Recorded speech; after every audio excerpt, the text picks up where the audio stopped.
Verb tenses part 3. The simple future tense. Can you imagine the things you need to finish, places to visit, and friends to chat with? These have connections to our topic for today, the simple future tense. The simple future is a verb tense that used to talk about things that haven't happened yet. For example, this year, Anna will read War and Peace. It will be hard, but she is determined to do it. Use the simple future to talk about an action or condition that will begin and end in the future. How to form the simple future. The formula for the simple future is will plus root form of the verb. Examples. Number 1. Anna will learn a new language. Number 2. Fe will read that book. Number 3. My brothers will sleep till noon if no one wakes them up. You will see what I mean. It doesn't matter if the subject is singular or plural.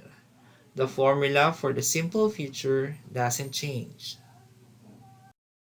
But there is another way to show that something will happen in the future. It follows the formula am, is, or are plus going to plus the root form of the verb. Examples. I am going to learn a new language. Number 2. Fe is going to read that book. 3. My brothers are going to sleep till noon if no one wakes them up. 4.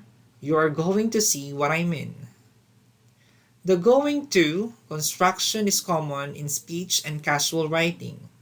Keep in mind, though, that it's on the informal side, so it's a good idea to stick to the will plus the root form of the verb construction in formal writing. How to make the simple future negative. To make the simple future negative, the formula is will plus not plus the root form of the verb. Examples. Number 1. Anna will not quit before she reaches her goal. Number 2. Make sure you arrive on the time tomorrow because the bus will not wait for you. Number 3. He will not say anything bad about his boss. I will not finish my homework in the time for the class. Using the going to construction, the formula is am, is, or are plus not plus going to plus the root form of the verb. Examples. Number 1.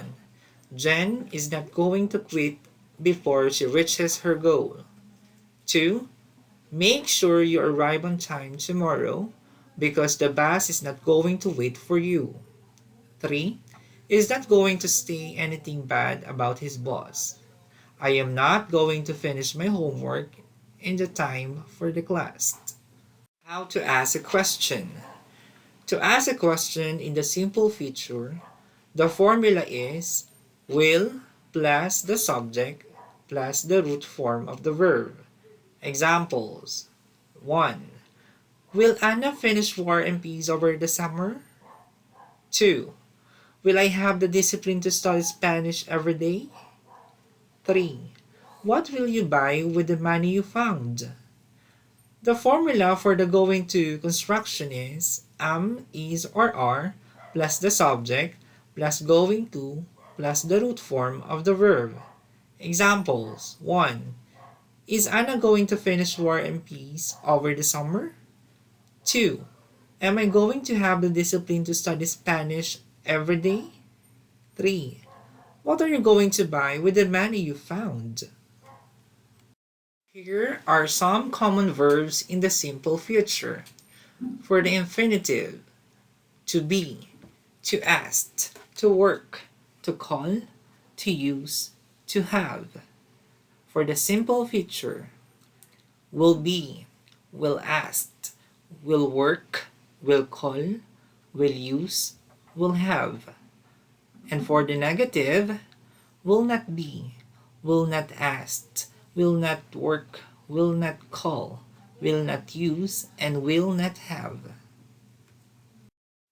And for the going to construction, for the infinitive, to be, to ask. For the I'm going to be, I'm not going to be, I'm going to ask, I'm not going to ask. For the you, we, and they, are going to be, are not going to be, are going to ask, are not going to ask. For he, she, and it, is going to be, is not going to be, is going to ask, is not going to ask. Since this is the last part of the verb tenses, you can watch the verb tenses part 1 and the verb tenses part 2 into my YouTube channel, Valdez Gaming. Thank you. For any questions, you can find me at YouTube channel Valdez Gaming.